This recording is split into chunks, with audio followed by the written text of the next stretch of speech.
Je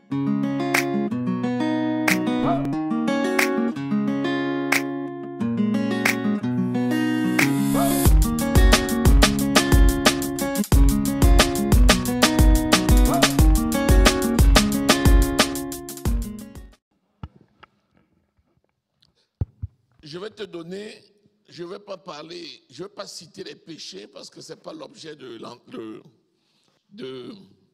l'enseignement. Mais je vais te donner les deux principales causes de péché chez les enfants de Dieu.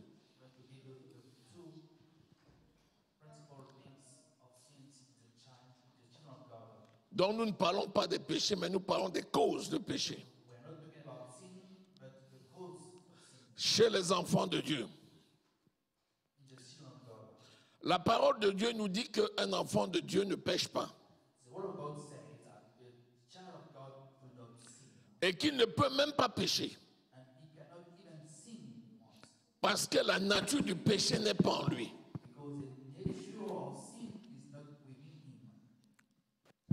Un enfant de Dieu a hérité de la nature de justice. Il est pur. Il dit déjà vous êtes pur à cause de la parole que je vous ai annoncée. Le jour où tu as reçu Jésus comme Seigneur et Sauveur, l'Esprit de Dieu est venu s'établir en toi et il a purifié ton cœur, en sorte que tu es devenu une nouvelle créature. Et la nature du péché a été vaincue. Et toutes choses sont devenues nouvelles. Et chaque fois que tu te présentes devant Dieu le Père au nom de Jésus, il voit Jésus. Nous allons lire 1 Jean au chapitre 3. Lisons à partir du verset 1er. Voyez quel amour le Père nous a témoigné pour que nous soyons appelés enfants de Dieu. Et nous le sommes. Si le monde ne nous connaît pas, c'est qu'il ne l'a pas connu. Bien-aimés, nous sommes maintenant enfants de Dieu. Et ce que nous serons n'a pas encore été manifesté, mais nous savons que lorsque cela sera manifesté, nous serons semblables à lui parce que nous le verrons tel qu'il est. Voilà ce que ça veut dire. Nous sommes enfants de Dieu, c'est notre nature spirituelle. Ce que nous serons n'a pas encore été manifesté. Mais nous savons que nous serons comme lui. C'est lorsque nous serons revêtus d'un corps céleste. Nous allons nous décharger du corps terrestre. Et nous allons avoir un corps céleste. Et c'est dans ce corps céleste qu'il viendra nous chercher pour nous amener avec lui dans sa gloire. Ça n'a pas encore eu lieu. Ça aura lieu bientôt quand il viendra chercher l'Église. Mais ça ne nous empêche pas d'être des enfants de Dieu. Continuons. Quiconque a cette espérance en lui se purifie comme lui-même est pur. Ah, même si nous revêtons encore un corps de chair, dans lequel un esprit né de nouveau habite, nous avons l'espérance que nous serons un jour changés pour revêtir le corps de gloire dans lequel lui-même est ressuscité d'entre les morts. Et cette espérance-là, c'est elle qui nous permet de nous maintenir purs. Celui donc qui a cette espérance-là se maintient pur. Continuons. Quiconque pêche transgresse la loi, et le péché est la transgression de la loi. La définition du péché, c'est la transgression de la loi. Depuis que la loi de Moïse a été accomplie, il n'y a donc plus de péché. Mais la loi de Moïse a été accomplie dans la loi de Christ, qui est la loi de l'amour. Celui qui est amour ne pêche point. Le péché, c'est la transgression de l'amour. Continuons la lecture. Or, vous le savez, Jésus a paru pour ôter les péchés, et il n'y a point en lui de péché.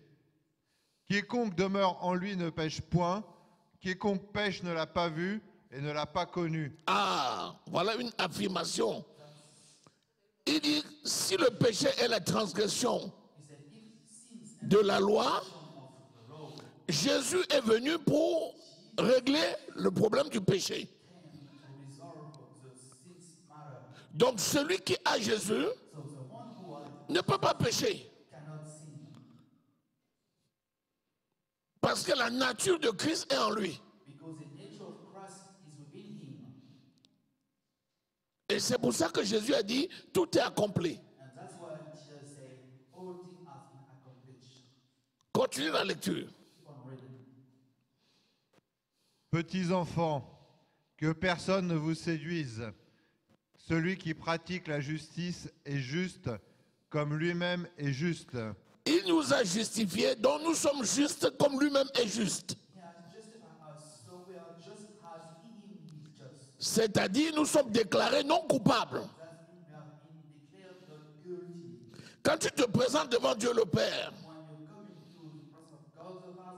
au nom de Jésus-Christ, il voit Jésus. Comme Jésus est pur, alors tu dois être pur. Continue. Celui qui pêche est du diable, car le diable pêche dès le commencement.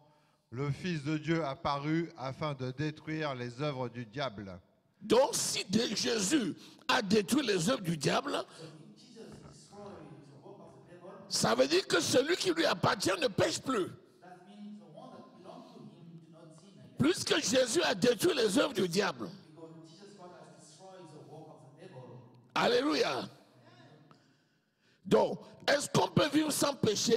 Oui, c'est possible. Puisque la nature du péché n'a plus lieu d'être en nous. Nous avons hérité la nature de justice. Et Jésus nous a déclarés non coupables. Continue. Quiconque est né de Dieu ne pratique pas le péché, parce que la semence de Dieu demeure en lui, et il ne peut pécher parce qu'il est né de Dieu. Il ne peut pécher parce qu'il est né de Dieu. Mais dis-moi, comment quelqu'un qui est né de Dieu ne peut pécher? Pourquoi? Parce que la sémence de Dieu en lui. Cette sémence, c'est qui? C'est le Saint-Esprit. Quand le Saint-Esprit est en toi, tu ne peux pas pécher. Parce que dès que le péché arrive, le Saint-Esprit te pousse à la repentance. Tu ne peux pas t'asseoir dans le péché. Si quelqu'un s'assoit dans le péché, et si quelqu'un est confortable dans le péché, il faut se demander s'il est né de nouveau. S'il est né de nouveau, il ne peut pas être à l'aise dedans. Même s'il fait un péché, il doit être bousculé.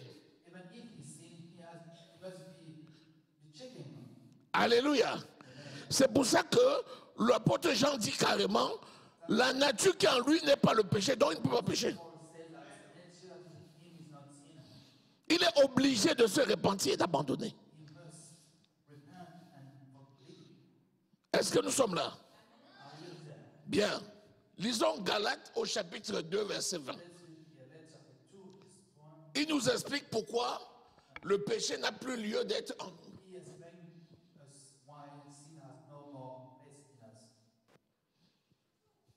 Galates 2, 20. C'est le verset que je vous avais demandé d'entourer. Allons-y. J'ai été crucifié avec Christ. Et si je vis,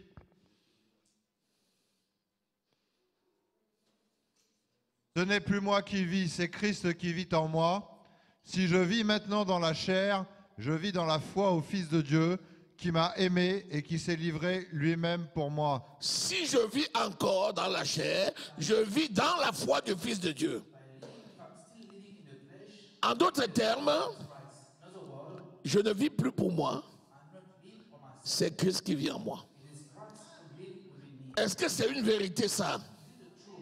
C'est la vérité absolue. Alléluia. Dis-moi maintenant, mais pourquoi alors les enfants de Dieu, on les trouve en train de commettre des péchés? Il y a deux causes. J'ai dit, il y a deux causes de péché. Tous les péchés se retrouvent dans les deux causes. La première cause, c'est l'égoïsme. Et la deuxième cause, c'est la peur. L'égoïsme et la peur sont les deux causes qui expliquent le péché dans la vie d'un enfant de Dieu. D'abord, égoïsme. Pourquoi c'est une cause du péché?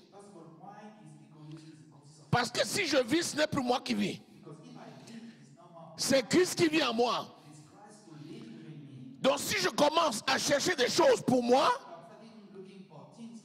ça veut dire que je dis que Christ, ce n'est plus lui qui vit pour moi. Si je respire, c'est pour Christ. Si je travaille, c'est pour Christ. Si je pense, c'est pour Christ. Si je parle, c'est pour Christ. Si j'agis, c'est pour Christ. Ma vie, c'est pour Christ. Que ce soit 1, ou que ce soit 10, ou que ce soit 1000, c'est pour Christ.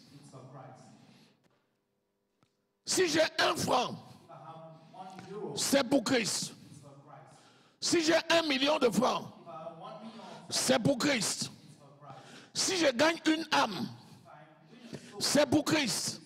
Si je gagne 1000 âmes, c'est pour Christ. Si je m'habille bien, c'est pour Christ. S'il me manque de tout pour l'évangile, s'il me manque de tout à cause de l'évangile, c'est pour Christ. Si j'ai un membre dans l'église, c'est pour Christ. Si j'ai 1 million de membres dans l'église, c'est pour Christ. Si j'ai un don, c'est pour Christ. Si j'ai 5 dons, c'est pour Christ. Tout ce dont j'ai besoin, c'est ce qui est conforme à la volonté de Dieu. Pour faire l'œuvre de Dieu, à la gloire de Dieu. La conséquence, c'est quoi? Je ne serai jamais jaloux de quelqu'un qui a plus. Je ne serai jamais jaloux d'un pasteur parce qu'il y a 10 000 personnes dans son église.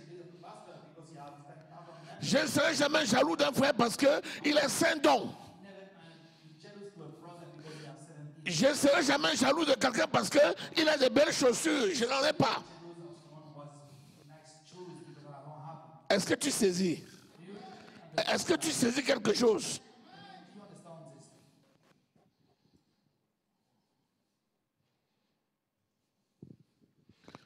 Celui qui ne donne pas pour l'évangile,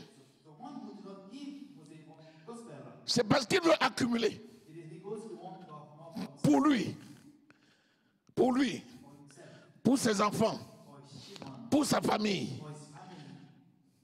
Alors il dit, je ne donne pas. Parce que je risque de manquer. C'est l'égoïsme. Celui qui ne va pas à l'évangélisation, c'est parce qu'il s'est dit en lui-même, je vais me reposer. J'ai travaillé pendant 5 jours. Pourquoi samedi je vais aller à l'évangélisation? Je préfère me reposer et dormir. C'est l'égoïsme. Tu penses à toi. Tu ne penses pas à Christ. Tu ne penses pas aux autres.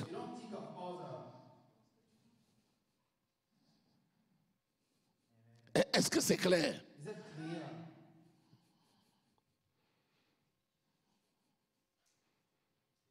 L'égoïsme, c'est ça qui explique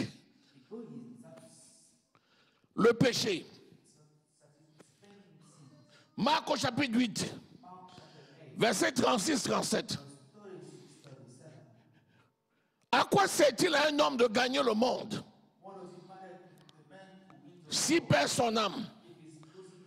Et au verset 37, il dit, que donnerait un homme en échange de son âme?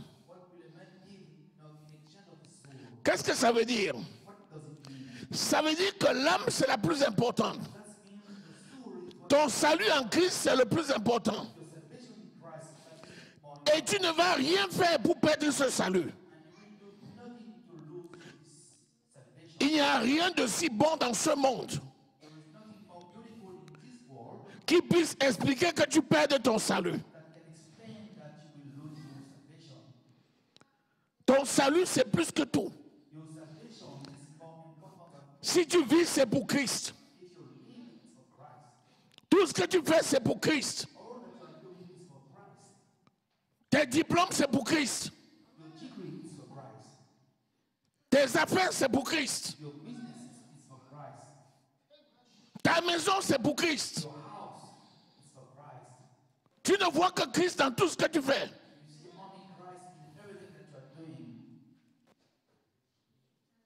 Mais dès que tu commences à faire pour toi, oh Seigneur, donne-moi. Donne-moi. Donne-moi les dons spirituels. Donne-moi la santé. Donne-moi l'argent. Donne-moi le mari. Donne-moi le mariage. Donne-moi. Dieu dit, pour faire quoi? Tu dis, pour te servir. Il dit, voilà une bonne demande. Prends. Sers-moi. Si tu en manques encore, tu dis, Seigneur, il m'en faut encore. Il dit, pourquoi faire? Pour te servir. Il dit, prends, sers-moi. Mais si Dieu dit non, tu n'en as pas besoin. Fais avec ce que je t'ai donné. Et tu te fâches. Pourquoi tu ne m'as pas donné? Depuis que je te demande, pourquoi tu ne donnes pas? C'est pour qui? C'est pour le Seigneur ou c'est pour toi? Si c'est pour le Seigneur, tu vas te contenter de ce que le Seigneur te donne. Et tu vas prendre tout avec action de grâce. Et tu vas rendre compte et bénir le Seigneur avec ce que tu as.